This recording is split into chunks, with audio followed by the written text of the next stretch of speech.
it seems to me that I'm firing people almost every day, despite the fact that most of them, the majority of them, were my companions, were my friends who helped me win the mayorship in 1988 sa Davao.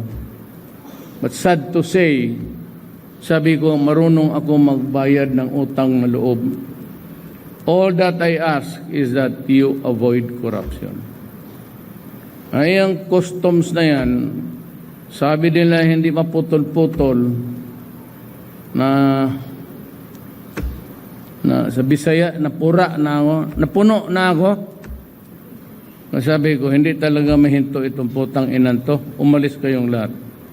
Ang iniwan ko si Jagger lang, yung chief.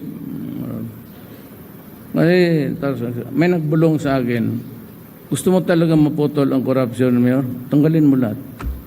Kung tinananggal ko lahat, sabi ko, tanggal kayo lahat. Doon kayo mag-report sa Pasig, doon sa opisina ko. Ang barge ko, magpunta ako doon sa opisina sa Pasig, galing dito sa kabila, hindi na makalusot dahil sa water lily. Yun ang ipatrabaho ko sa kanila. Para makalusot ako doon sa walanganan.